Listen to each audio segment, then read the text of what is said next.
Hello and welcome to my channel Biofa English for You. In the series of mastering tenses, today we are going to start with tense versus aspect. तो इस दोनों में क्या difference है हम लोग आज सीखने वाले हैं अच्छे से। और नेक्स्ट वीडियो में हम लोग सीखेंगे प्रेजेंट टेंस को कंप्लीट 110%, कुछ भी नहीं बचेगा। अगर आप देख लोगे वीडियो तो एक भी क्वेश्चन आप मिस नहीं कर सकते टेंसेस से कभी भी। तो सबसे पहले देखते हैं कि टेंस वर्सेस एस्पेक्ट आखिर दोनों में क्या डिफरेंस है। एक्चुअल में ये दोनों जो है आपका क्या वर्ब का क्या कैटेगरीज है, ग्रामेटिकल कैटेगरी। ग्रामेटिकल कैटेगरी मतलब प्रॉपर्टीज है, ये ग्रामेटिकल प्रॉपर्टीज है किसका, वर्ब का। तो कंफ्यूजन यहाँ पे स्टूडेंट को क्या होता है कि दोनों जो है वर्ब के बारे में बता रहे हैं, टेंस भी और एस्पेक्ट भी,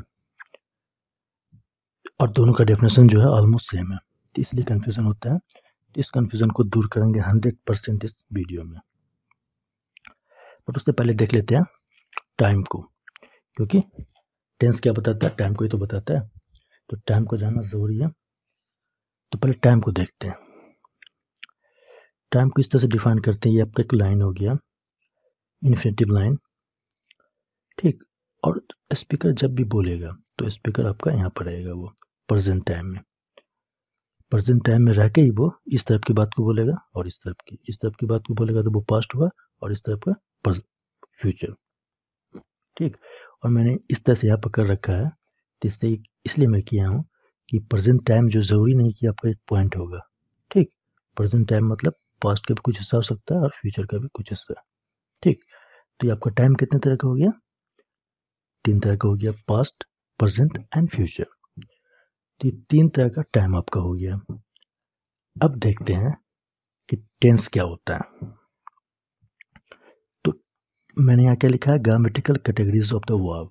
ये वर्ब का क्या होता है, ग्रामेटिकल कैटेगरीज होता है, ये दोनों टेंस एंड एस्पेक्ट।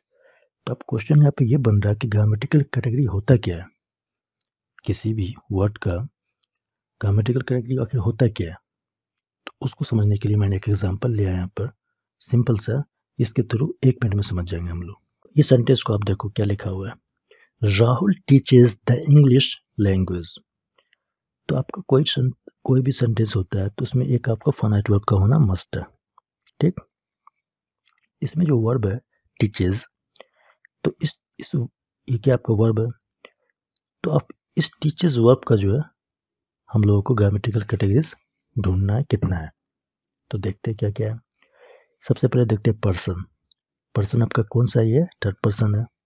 नंबर कौन है, सिंगुलर है। टेंस कौन सा, प्रेजेंट है। प्रेजेंट क्यों है, क्योंकि इसमें ईएस लगा हुआ है। आपका जो सब्जेक्ट है सिंगुलर है, तो यहाँ पर वर्ब जो है आपका उसमें ईएस लगा हुआ है, यानी कि third person singular number subject के साथ आपका जो वर्ब यूज होगा वो भी आप जो यूज करोगे वो भी क्या होगा, थर्ड पर्सन में होना चाहिए, ठीक। और एस्पेक्ट क्या आपका इंडेफिनिट है। और एस्पेक्ट आपका जो होता है एक्चुअल में वो 2 ही तरह का होता है, कंटिन्यूअस एंड परफेक्ट। इस दोनों को मिला दोगे तो बन जाएगा आपका परफेक्ट कंटिन्यूअस। और इस 3 के अलावा जो बच गया वो आपका क्या, सिंपल से इसको आप इंडेफिनिट बोल दो या जीरो एस्पेक्ट बोल दो। और वॉइस क्या हो गया आपका, एक्टिव। एक्टिव क्यों, क्योंकि यहाँ पर जो आपका सब्जेक्ट है वो क्या है, डूअर है, इस एक्शन को सब्जेक्ट कर रहा है, इस पर नहीं हो रहा है एक्शन, सब्जेक्ट पर एक्शन नहीं हो रहा है, सब्जेक्ट ही एक्शन कर रहा है, ठीक।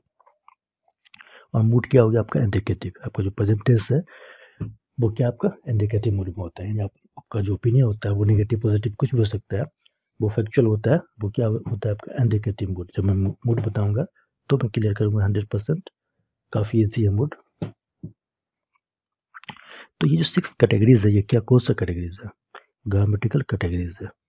अब आप बोलोगे इसमें तो पर्सन नंबर जो है ये तो उसका भी होता है, नाउन प्रोनाउन का भी, हाँ उसका भी होता है, बट ये वर्ब का बात हो रहा है। तो वर्ब का जो है कैटेगरीज 6 है, जिसमें से हम लोग आज सीखने वाले हैं टेंस एंड एस्पेक्ट में डिफरेंस किया इस दोनों कैटेगरीज के बारे में, ठीक। तो अब देखते हैं,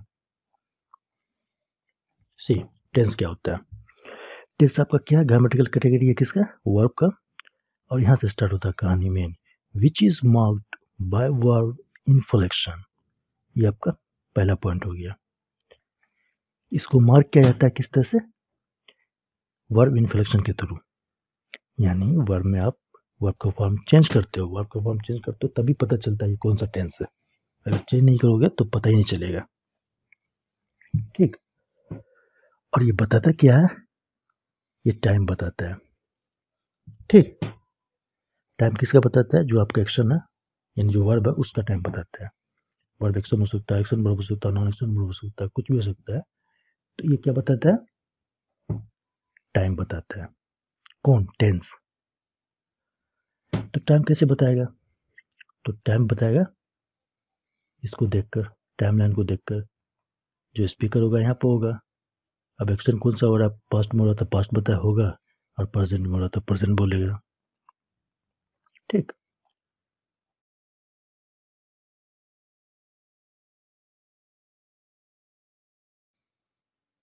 क्या बोल रहा है, it is relative to the time of utterance, यानी आप जिस वक्त बोलते हो वो आपका रेफरेंस टाइम हो गया, और क्या बोल रहे हो, पास्ट में बोल रहे हो, प्रेजेंट में बोल रहे हो, वो आप उससे कंपेयर करोगे। कंपेयर करके यानी रेफरेंस पॉइंट से, रेफरेंस पॉइंट बोला रेफरेंस टाइम को से कंपेयर करके आप बताओगे कि वो पास्ट में या प्रेजेंट में है। ठीक, तो इस हिसाब से तो दो हुआ। फ्यूचर की बात पे बोल दे रहा हूँ, क्यों नहीं बोल रहा, क्योंकि वर्ब का इन्फ्लेक्शन जो होता है वो आपका प्रेजेंट में ही होता है एंड पास्ट में ही होता है, दो ही बार होता है।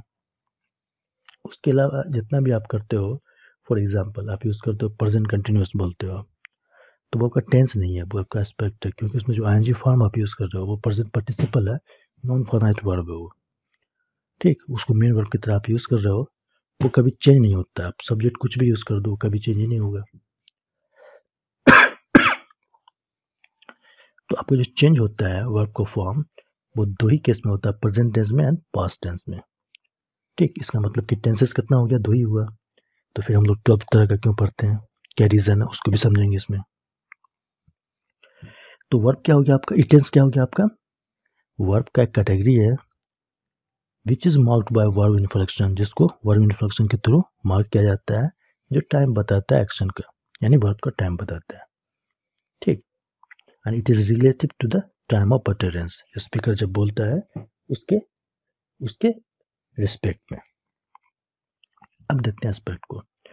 एस्पेक्ट भी आपका ग्रामेटिकल कैटेगरी है, बट ये बता क्या रहा है, देखो, that expresses the relationship between the action and the passage of time as seen from the speaker point of view. What does it mean, और यहाँ पे ये भी लिखा हुआ it is not related to the time of utterance, यानी speaker जिस वक्त बोलता है सेंटेंस को तो उससे इसको कोई मत लेना देना नहीं है। तो बता क्या रहा है ये बता रहा है कि एक्शन जो आपका है वो कंटिन्यूस में यानी कंटिन्यू चल रहा है, ये एक्शन आपका कंप्लीट हो गया है। ये दो चीज बताता है आपका एस्पेक्ट।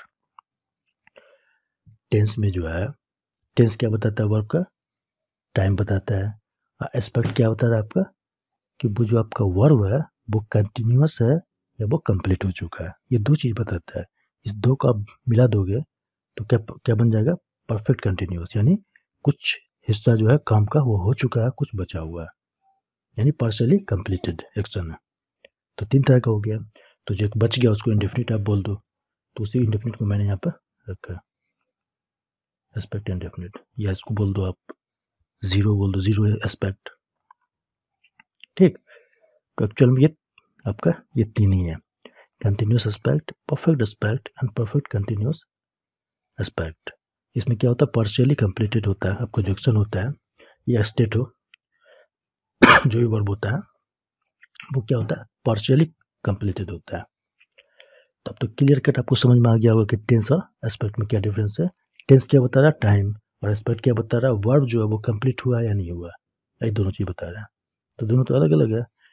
तो जब दोनों अलग अलग प्रॉपर्टीज है वर्ब का, तो दोनों में इतना मतलब एस्पेक्ट को क्यों टेंस मान लिए, यानी 12 तरह का जो टेंस होता है आपका, तो सबको क्यों टेंस मान लिए, क्या रीजन है। इसका रीजन ये है कि दोनों को अगर आप देखोगे गौर से तो दोनों ऑलमोस्ट सेम ही है, दोनों का डेफिनेशन भी सेम ही है। ठीक, और अब ऐसा हो गया है कि सारे इंग्लिश बुक में जो भी आप उठा लो उसमें आप 12 तरह का टेंसेस पढ़ोगे, एग्जामिनेशन में हमेशा ही हमेशा 12 तरह का माना जाता है। वहाँ पर एस्पेक्ट से रिलेटेड आपको क्वेश्चन पूछेगा ही नहीं, क्योंकि दोनों का जो डेफिनेशन है ऑलमोस्ट सेम ही है, और प्रेजेंट टेंस और पास्ट टेंस एक्चुअल में दो ही होता है। बट हम लोग पढ़ते कितना 12, क्योंकि आसानी भी होता है समझने में, एस्पेक्ट को भी टेंस ही मान लेते हैं। हालांकि आप जैसे प्रेजेंट कंटिन्यूअस एस्पेक्ट हो गया, तो वो कैसे बनता है, verb to be plus verb में आईएनजी, ये आपका एस्पेक्ट है। ये नहीं बता रहा कब हो रहा नहीं हो रहा है, ये बता रहा कि एक्शन जो है वो कंप्लीट हुआ है या नहीं। तो आप बोलोगे इसमें टाइम भी तो है, तो आपका डेफिनेशन देख लो यहाँ क्या लिखा हुआ है, relationship between the action and the passes of time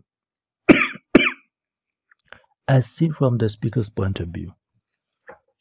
तो आपका जो एस्पेक्ट होता है वो आपको एक्शन जो हुआ वो कंप्लीट हुआ या नहीं हुआ वो बताता है, या चल ही रहा है वो बताता है, बट इसमें टाइम भी इन्वॉल्व है। आप जब बी यूज़ करोगे तो बी का जब कौन सा फॉर्म यूज़ कर रहे हो उससे आपका टाइम भी पता चलेगा, बट आपका टेंस नहीं है वो। बट हालांकि दोनों ऑलमोस्ट मिलता जुलता है, इसलिए इसको भी टेंस ही मान लिया गया है। और टोटल जो आपका टेंस कितना हो गया 12। और फ्यूचर तो टेंस है ही नहीं किसी भी सेंस में। प्रेजेंट टेंस जो आपका है, पास्ट टेंस तो है और फ्यूचर तो है ही नहीं। फ्यूचर क्यों नहीं है, क्योंकि उसमें आप यूज़ करते हो auxiliary verb, I mean model auxiliary verb आप यूज़ करते हो, उसके बाद नॉन फाइनाइट वर्ब यूज़ करते हो, ठीक। तो उसमें तो इन्फ्लेक्शन तो होता ही नहीं है, इन्फ्लेक्शन आप जो नॉन फाइनाइट वर्ब जो होता है उसका इन्फ्लेक्शन तो होता ही नहीं है। तो जब होता ही नहीं है तो वो कैसे टेंस हो गया, वो टेंस तो है नहीं, बट उसको भी माना गया फ्यूचर टेंस। और फ्यूचर टेंस मान के ही हम लोग पढ़ते हैं, हम लोग पढ़ेंगे भी ऐसे ही। तो इसमें इतना ही था कि टेंस और एस्पेक्ट में क्या डिफरेंस है। टेंस क्या हो गया आपका, ये टाइम को बताता है, और इसमें क्या होता है, वर्ब का इन्फ्लेक्शन होता है, विच is marked by verb inflection. यानी टेंस जो है वर्ब का इन्फ्लेक्शन है, और ये एक्सप्रेस क्या करता है, टाइम, ठीक। और एस्पेक्ट जो है ये आपका इन्फ्लेक्शन नहीं होता है इसमें, ये आपका क्या है, ये बताता है आपका जो एक्शन है वो कंप्लीट हुआ है या नहीं हुआ है, ये बताता है। दोनों में डिफरेंस हो गया, क्लियर डिफरेंस। तो अब यहाँ पर क्वेश्चन है कि डिफरेंस जान कर क्या कर लेंगे हम लोग, कोई फ़ायदा है कोई फ़ायदा नहीं, क्योंकि एग्ज़ाम में तो आएगा नहीं ये, एग्ज़ाम में कभी नहीं पूछेगा ये एस्पेक्ट है ये क्या है। ये एग्ज़ाम में तो क्लियरली है कि 12 टाइप्स का टेंसेस को माना जाता है, और उसी 12 टाइप्स का जो आपको टेंसेस है उसी से क्वेश्चन आएगा आपका टेंस पर आया तो हम लोगों को टेंस को पढ़ना, 12 टाइप्स का टेंसेस है उसको पढ़ना है 100%। और कोई भी कुछ भी नहीं छूटेगा टेंसेस में, जितने भी कॉन्सेप्ट है टोटल कवर करूँगा 1 बाय 1, एक वीडियो में सिर्फ एक टेंस डील करूँगा complete. So see you in the next video, till then bye bye.